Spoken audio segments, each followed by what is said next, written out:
Today, we're gonna make Steph Curry play until he physically can't anymore. He's starting at a 95 overall, and we're gonna see how long he can go until no team signs him in the offseason. But at the end of his first season, he makes the All-NBA third team at 38 years old, averaging 31 points a game, and he's gonna carry the Warriors to the 5 seed without Jimmy. The Warriors are somehow gonna beat the Nuggets in 5. In the second round, they have to play the Thunder, and it's no surprise how that one's gonna end up. But at the start of Curry's second season, he's dropping to a 94. Their team coming into season 2 looks a lot different. They got Vucevic and Dort and Nurkic in the offseason. They drafted Bennett Sturts with their first round pick, and they didn't have a second round pick, but they signed Bryce James, who went undrafted. But in season 2, Steph Curry's gonna average 30 and win the clutch player of the year. He's also gonna make back-to-back All-NBA third teams, but the Warriors get way worse. They're down to the 10th seed. They actually make it out of the play-in, but they're gonna lose 4 straight games to the Spurs after taking game 1. But in the offseason, Curry's not on the Warriors anymore. He left to join the Clippers, and he's down to an 89 overall. But in his age 40 season, he's still on the All-NBA third team, averaging 30 again. Him and Kawhi are gonna lead the Clippers to the 3 seed, but their best players are all pretty old, so let's see how this is gonna go for them. This is not good. They're down to a 6 seed. They're gonna force a game 6, but they can't force a game 7. But in the offseason, Steph Curry's gonna return to the Clippers. He's down to an 86, but he shouldn't have come back to the Clippers because they dropped from the 3 seed all the way down to the 12th seed. He's still gonna make the All-NBA third team, averaging 32 points a game at 41 years old, but he's not winning an MVP anytime soon, with Shea averaging 40. Also, the Pistons are a dynasty now. They've won the last 2 championships. They're 73-9 this season. They're back in the finals, and they're gonna three-peat. But Steph Curry's finally gone from the Clippers. They didn't sign anyone in the offseason. Moment of truth, Steph Curry is on the Timberwolves now. He's down to an 83 overall, and he's coming off the bench. But in his age 42 season, Curry's not on the All-NBA team, and unless I'm blind, he's not on the Timberwolves either. I think they traded him away. Let's go to all players, filter by age. They traded him to the Grizzlies. He averaged 16 points per game on the season, but I guess that was a good trade for him because he went from being on the 12th seeded Timberwolves all the way to the 6th seeded Grizzlies. But in the first round, we're going to a game 7. They actually have Steph Curry in the game 2. De'Aaron Fox had a wide open layup. He's not going to take it. They're going to go back to De'Aaron though. He passes it out to Dylan Harper, the open corner 3, and it rolls in. They have Curry running their point guard position instead of Ja. He's going to go at Stephon Castle. Stephon Castle's clamping him up. He's so much bigger than him. Curry's still going to go up with the layup, and it's good. He really wants to win another championship before he retires as De'Aaron misses the 3. This is the Grizzlies' chance right here to tie the game up. Steph Curry almost steps out of bounds, and they have 3 point guards on the court: Ja Morant, Peyton Pritchard, and Steph Curry. Ja Morant's been getting clamped up this whole possession. He's gonna have to force up the 3 over De'Aaron, and Wemby grabs the board. And now we have a crazy mismatch. Wemby just makes an easy 3 over Peyton Pritchard. 30 seconds to go. Curry, you're gonna need to do something here. He's gonna fake the layup. He goes up over Stephon Castle and makes it. But now the Grizzlies have to foul, so we have Dylan Harper at the line. He's gonna make the first free throw, and his second one puts the Spurs up 6. The Grizzlies took out Steph Curry and Peyton Pritchard to put Brandon Ingram and Jaren Jackson Jr. in the game as Ingram hits the floater. The Grizzlies had to foul. Dylan Harper made his first free throw but missed his second. Let's see if the Grizzlies can do something here. Brandon Ingram.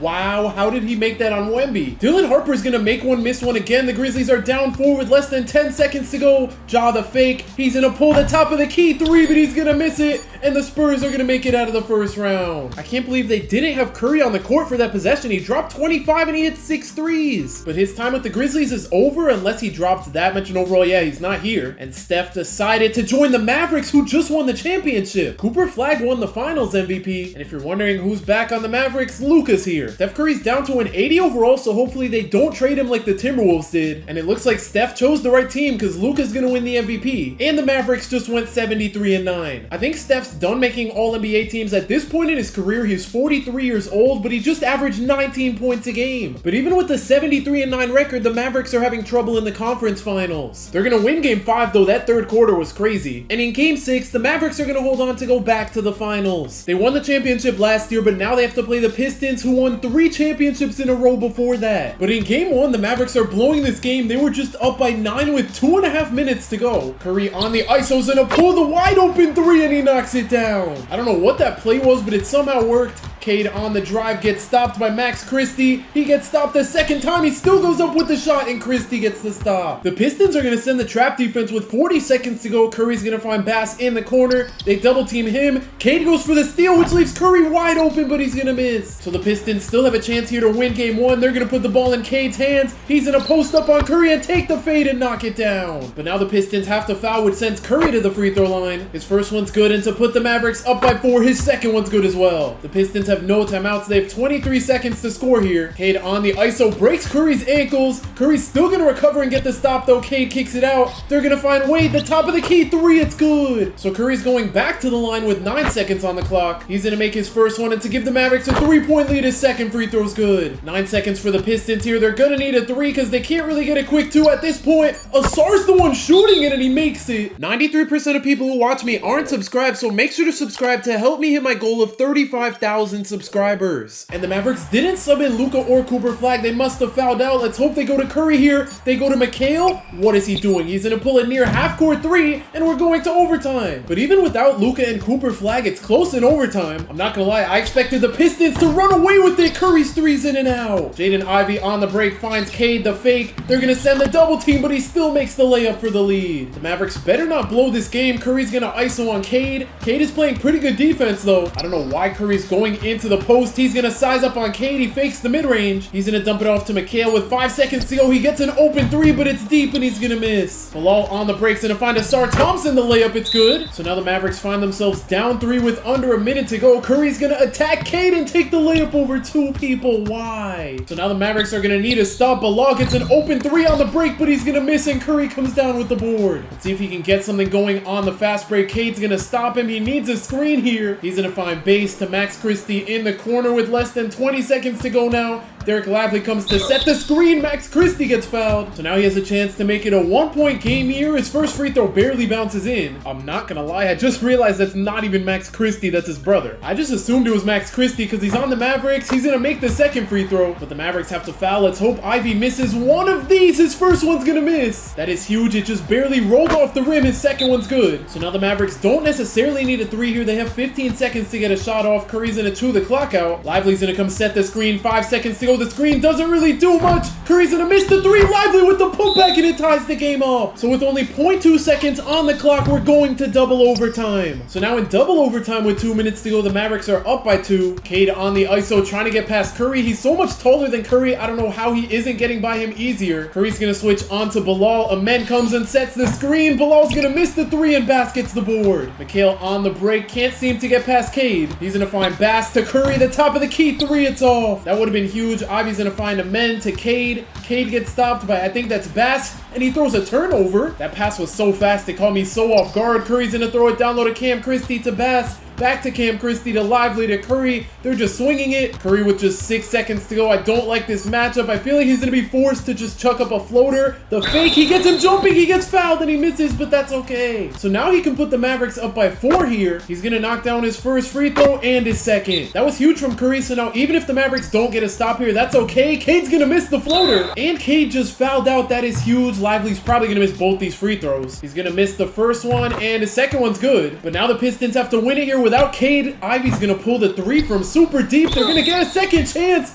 Lively, how is that a foul? That looked like a clean block. Asar's gonna knock down both free throws. And with just 26 seconds on the clock, the Pistons need to foul. Cam Christie misses the first. All he has to do is make 1 out of 2 though, and his second free throw's good. So now the Pistons need to score quick here. They're just gonna throw the ball away. And that's really how they're gonna lose game 1 of the NBA Finals. I'm still so surprised the Mavericks won without Luka and Cooper Flag, who only had 5 points. He fouled out in 12 minutes. But in game 2, the Pistons were the way better team. They're gonna tie the series up. But in game 3, we had another close one. Let's see if the Mavericks can bring it within 3. They're gonna blow it in the 4th quarter. They ended up making it a 1-point game, but it was too late. Nobody on their team even dropped 30, and for the Pistons, Cade cooked them. But this series is super back and forth as the Mavericks are gonna tie it up at 2. Curry has been cooking this series. He dropped 28, and in game 5, the Mavericks are gonna hold on to go up 3-2. Curry's just 1 win away from ring number 5. And in game 6, the Mavericks are gonna close out the series, making Curry a 5-time champion. But in the offseason, he's gonna gonna leave the Mavericks and join the Nuggets. He's down to a 77 overall, and he's the 10th man on the roster. Let's see if Curry got traded. He's all the way down here because he's a 77. Wait, he got traded. I was like half kidding. I didn't expect he would actually get traded, and he went to the Celtics. I mean, it's good he's not on the Nuggets anymore. They were really bad. They're the 12th seed. And moment of truth, let's see how good the Celtics are. They're a play-in team. Oh, Curry might have gotten taken out of the rotation. He's down to a 76. He averaged 17 points a game on the season, though. Also, I don't know if you guys realize there are 0 point guards on the roster until Steph Curry, so he ended up starting 66 games. Dang, he didn't lead the league with 83 games played. There's a guy that played 84. The Celtics actually make it out of the play-in. They're playing the 2nd seed, and of course they have to go up against Wemby, and that's gonna go exactly how everyone expected. But in the offseason, let's see if Curry stays on the Celtics. He's gone, and Steph Curry is a free agent. Wait, never mind. He's still going strong. He signed to the Cavs G League team, Julius Randle on the Hornets G League team, and Obi Toppin on the Raptors.